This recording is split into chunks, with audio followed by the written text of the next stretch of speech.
Imam Al-Bukhari memiliki nama asli Abu Abdullah Muhammad bin Ismail Al-Bukhari. Imam Al-Bukhari adalah seorang perawi hadis. Ia lahir pada tahun 194 Hijriah dan meninggal dunia pada tahun 256 Hijriah atau pada usia 62 tahun yang kurang 13 hari. Imam Al-Bukhari lahir tepatnya pada tanggal 13 Syawal 194 Hijriah atau 21 Juli 810 Masehi di Bukhara, sebuah daerah di tepi sungai Jihun, Uzbekistan. Nama lengkap Imam Al-Bukhari adalah Abu Abdullah Muhammad bin Ismail bin Ibrahim bin Al-Mughirah bin Bardijbah Al-Bukhari. Ayahnya Ismail adalah seorang ulama yang soleh. Bukhara yang juga disebut sebagai daerah Ma'wara Anhar memang banyak melahirkan ilmuwan-ilmuwan muslim. Ketika Imam Al-Bukhari masih kecil, ayahnya meninggal sehingga ibunya merawat dan mendidiknya seorang diri. Biaya pendidikannya itu didapat dari harta peninggalan ayahnya. Ismail, ayah dari Imam Al-Bukhari ini, tampaknya memang dari awal suka dan cenderung kepada hadis nabawi. Ketika pergi haji pada tahun 179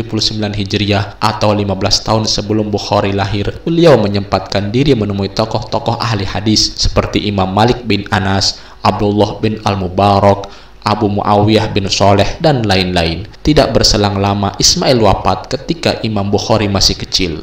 Sebuah perpustakaan pribadi ditinggalkannya untuk Imam Al-Bukhari di samping semangat untuk mengaji hadis. Dalam keadaan yatim, Imam Al-Bukhari lalu diasuh oleh ibundanya dengan kasih sayang. Dibimbingnya untuk menyintai buku-buku peninggalan ayahnya. Bersama-sama kawan sebayanya Imam Al-Bukhari belajar membaca, menulis Al-Quran dan hadis. Imam Al-Bukhari ketika kecil mengalami rasa sakit yang teramat di kedua matanya hingga akhirnya mengalami kebutaan. Keadaan tersebut terus dialami Imam Al-Bukhari hingga suatu ketika Allah Subhanahu wa Ta'ala mengembalikan penglihatannya berkat usaha dan doa yang dipanjatkan oleh ibunya. Doa ibunda Imam Al-Bukhari ternyata diijabah oleh Allah Subhanahu wa Ta'ala dengan memberikan kesembuhan dan mengembalikan penglihatan kedua mata Imam Al-Bukhari seperti semula. Dikisahkan suatu malam, ibunda Al-Bukhari tertidur dan ia bermimpi melihat Nabi Ibrahim alaihissalam. Dalam mimpinya Nabi Ibrahim berkata, "Wahai perempuan, sungguh Allah telah mengembalikan penglihatan putramu karena banyaknya tangisanmu atau banyaknya doa yang kamu panjatkan." Banyak orang telah belajar dan mendapatkan hadis dari Imam Al-Bukhari dan kurang lebih 90.000 orang telah belajar kitab Bukhari. Beliau menuntut ilmu sejak berusia 10 tahun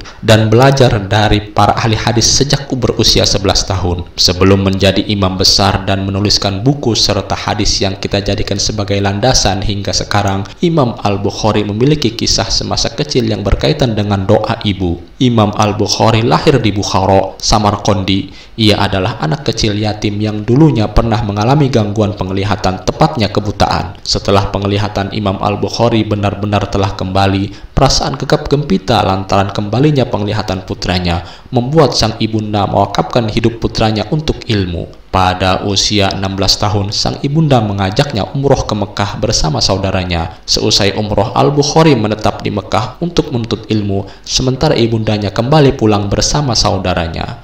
Pada masa setelahnya, Al-Bukhari menjadi Syekh Al-Muhaddisin atau gurunya para ahli hadis. Kitab beliau, Sahih Al-Bukhari, menjadi kitab rujukan paling sahih setelah Al-Quran. Dijelaskan bahwa kesolehan ibunda Al-Bukhari ini menjadi tanda kematangan sikapnya dalam beragama. Ia memiliki sikap tawakal sekaligus roja yang sangat luar biasa kepada Allah Subhanahu wa Ta'ala. Kualitas luar biasa dari kecerdasan hati semacam inilah yang mampu membuatnya sukses membesarkan Imam Bukhari tanpa keberadaan sosok sang suami. Sifat dan sikap ibunda Imam Al-Bukhari pada akhirnya mampu menjadi pelita bagi sang putra. Doa seorang ibu maupun orang tua pada umumnya sangat mustajab atau manjur. Oleh karena itu, tak ayal Imam Al-Bukhari mendapatkan kesembuhan dan kemampuan yang luar biasa berkat ikhtiar dan doa dari ibundanya. Imam Al-Bukhari mulai belajar hadis saat masih muda, bahkan masih kurang dari 10 tahun. Ketika Bukhari berusia 10 tahun inilah Imam Asy-Syafi'i di Mesir itu meninggal, tepatnya pada tahun 204 Hijriah. Masa praktis Bukhari tak pernah bertemu dengan Imam Syafi'i. Imam Bukhari diberikan kecerdasan yang luar biasa oleh Allah Subhanahu wa Ta'ala. Imam Bukhari pernah mengatakan, Saya mendapatkan ilham untuk mudah menghafal hadis. Saat itu saat masih di Kutub, tempat belajar baca tulis. Saat usia 10 tahun atau kurang, setahun kemudian ia mulai menghafal hadis Nabi Shallallahu Alaihi Wasallam. Pernah suatu ketika saat beliau berusia 11 tahun mengoreksi salah seorang ulama hadis bernama Ad-Dakhili saat meriwayatkan hadis. Ad-Dakhili meriwayatkan hadis dengan jalur sanad dari Sufyan dari Abu Az-Zubair dari Ibrahim. Lantas Muhammad bin Ismail berkata, "Itu bukan Abu Az-Zubair." Ad-Dakhili terkejut dan cukup marah dengan koreksian dari anak 11 tahun itu. Ad-Dakhili meminta menunjukkan kesalahannya. Al-Bukhari berkata, "Coba lihatlah sumber aslinya. Jika punya Abu Az-Zubair tak meriwayatkan dari Ibrahim, bukan Abu Az-Zubair yang meriwayatkan dari Ibrahim, tapi Az-Zubair bin Adi dari Ibrahim." Maka Ad-Dakhili memverifikasi ulang dan ternyata benar apa yang dikatakan oleh Imam Al-Bukhari semasa kecil itu. Maka beliau mengoreksi ulang hadisnya. Imam Al-Bukhari diakui memiliki daya hafal tinggi yang diakui oleh kakaknya Rashid bin Ismail. Kakak sang imam ini menuturkan,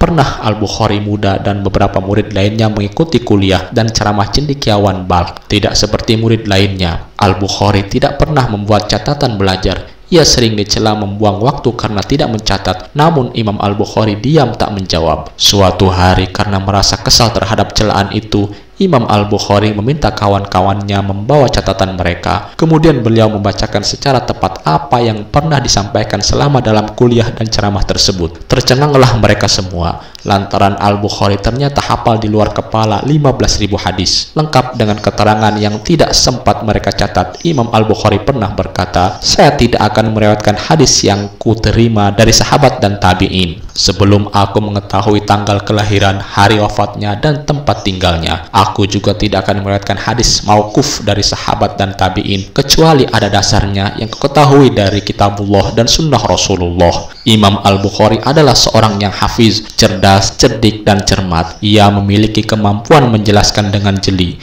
Kemampuan mengingatnya sudah masyhur dan disaksikan para ulama yang siqoh. Pada usia 16 tahun, Imam Al-Bukhari telah menghafal banyak kitab ulama terkenal seperti Ibnu Al-Mubarak, Waqi, dan sebagainya. Imam Al-Bukhari tidak berhenti pada menghafal hadis dan kitab ulama awal, tapi juga mempelajari biografi seluruh periwayat yang diambil bagian dalam periwayatan suatu hadis, tanggal kelahiran dan wafat mereka, tempat lahir mereka, dan sebagainya. Muhammad bin Hatim Waraq Al-Bukhari rahimahullah menceritakan bahwa, "Aku bermimpi melihat Bukhari berjalan di belakang Nabi Shallallahu Alaihi Wasallam. Setiap kali Nabi mengangkat telapak kakinya, maka Abu Abdillah Al-Bukhari pun meletakkan telapak kakinya di situ." Hafal 300.000 hadis Imam Al-Bukhari, hafal 100.000 hadis. Imam Bukhari hafal 300.000 hadis, Imam Al-Bukhari hafal 100.000 hadis sahih sanad dan matannya, serta hafal 200.000 hadis tidak sahih sanad dan matannya. Sebagaimana pernyataan beliau, "Saya hafal 100.000 hadis sahih dan 200.000 hadis yang tidak sahih." Pada usia 18 tahun, beliau mulai menuliskan kitab Qadaya As-Sahabah wal At-Tabi'in. Kemudian Muhammad bin Ismail ini pergi ke Madinah untuk mempelajari hadis dari para ulama di sana. Di Madinah, beliau menulis kitab At-Tarikh Al-Kabir, kitab tentang biografi para perawi hadis di samping makam Nabi Muhammad Shallallahu Alaihi Wasallam. Hampir-hampir beliau menuliskan cerita tersendiri di setiap biografi ulama yang beliau tulis. Tapi khawatir terlalu banyak, maka tak jadi beliau tulis. Imam Al-Bukhari menulis biografi lebih dari 1000-an ulama dalam bukunya At-Tarikh tersebut. Imam Bukhari juga sholat 2 rakaat setiap menulis satu biografi ulama. Imam Bukhari belajar di Mekah dan Madinah, atau terkenal dengan nama Hijaz, selama 6 tahun, yaitu dari tahun 210 Hijriah sampai dengan tahun 216 Hijriah. Imam Al-Bukhari terkenal gigih dalam memburu sebuah hadis. Jika mendengar sebuah hadis, maka dia ingin mendapat keterangan tentang hadis itu secara lengkap. Imam Al-Bukhari harus bertemu sendiri dengan orang yang meriwayatkan hadis tersebut. Dalam mengumpulkan hadis-hadis itu, Imam Bukhari mengembara dan melanglang buana mulai dari Mekah, Madinah, Syam, Baghdad, Wasit, Basrah, Bukhara, Kufah, Mesir, Harrah, Naisapur, Karashibah, Asqalan, Hims, dan Khurasan. Imam Bukhari kemudian menetap di Mekah dan Madinah selama 6 tahun, Kufah dan Baghdad. Tak jarang beliau bolak-balik ke tempat tersebut karena mendapati keterangan baru atau hadis baru. Menurut pengakuannya, kitab hadis yang ditulisnya membutuhkan jumlah guru tidak kurang dari 1080 orang guru hadis. Dalam salah satu perjalanannya kepada Adam bin Abu Ayas, Imam Al-Bukhari kehabisan uang. Tanpa uang sepeser pun, dia hidup sementara dengan daun-daun tumbuhan liar. Perjalanan panjang itu akhirnya membuat sang imam dapat mengumpulkan sedikitnya 600.000 hadis. Dari angka tersebut, 300.000 hadis diantaranya dihafal. Hadis-hadis yang dihafal itu terdiri atas 200.000 hadis tidak sahih dan 100.000 hadis sahih. Dikucilkan hingga wafat, Imam Al-Bukhari pernah dituduh berpaham Al-Quran itu makhluk dan dikucilkan masyarakat Naisabur dan Samarkandi saat itu hingga jatuh sakit dan wafat. Mulanya pada tahun 250 Hijriah, Imam Bukhari datang ke Naisabur. Beliau menetap di sana selama beberapa waktu dan terus beraktivitas mengajarkan hadis. Muhammad bin Yahya Az-Zuhli, tokoh ulama di kota itu dan juga salah satu guru Imam Al-Bukhari, mengatakan kepada murid-muridnya, "Pergilah kalian kepada lelaki soleh dan berilmu ini, supaya kalian bisa mendengar ilmu darinya." Setelah itu orang-orang pun berduyung-duyung mendatangi majlis Imam Al-Bukhari untuk mendengar hadis. Ahmad bin Adi menuturkan kisah dari guru-gurunya bahwa kehadiran Imam Bukhari di kota itu membuat sebagian guru yang ada di masa itu merasa hasad dengki terhadap beliau. 1 bulan sejak peristiwa itu, maka orang-orang pun bubar meninggalkan majlis Imam Al-Bukhari, kecuali Imam Muslim bin Hajjaj dan Ahmad bin Salamah. Pada akhirnya, Imam Bukhari pun memutuskan untuk meninggalkan Naisabur demi menjaga keutuhan umat dan menjauhkan diri dari gejolak fitnah. Imam Bukhari menyerahkan segala urusannya kepada Allah Subhanahu wa Ta'ala. Allah lah yang maha mengetahui keadaan hamba-hambanya, sebab beliau tidaklah menyimpan ambisi kedudukan maupun kepemimpinan sama sekali. Imam Bukhari terlepas diri dari tuduhan yang dilontarkan oleh orang-orang yang hasad kepadanya. Suatu saat, Muhammad bin Nasr Al-Marzawi menceritakan, "Aku mendengar Bukhari mengatakan, barang siapa yang mendakwakan aku berpandangan bahwa Al-Quran yang aku lafalkan adalah makhluk, sesungguhnya dia adalah pendusta. Sesungguhnya aku tidak berpendapat seperti itu." Setelah keluar dari Naisabur, Imam Bukhari pergi ke Khartang, sekitar 2 parsah atau sekitar 12 km dari Samarkandi. Di sana Imam Bukhari tinggal di rumah saudaranya sampai akhirnya beliau jatuh sakit. Sehingga suatu malam Imam Bukhari berdoa kepada Allah Subhanahu wa Ta'ala, "Ya Allah, sesungguhnya telah sempit bagiku dunia yang sebenarnya luas, maka ambillah nyawaku." Imam Bukhari wafat pada usia 62 tahun kurang 13 hari pada Jumat malam, bertepatan dengan malam Idul Fitri. Beliau dikebumikan setelah sholat zuhur pada tahun 256 Hijriah di desa Kartan yang terletak dekat dengan Samarkandi yang kini dikenal dengan Uzbekistan.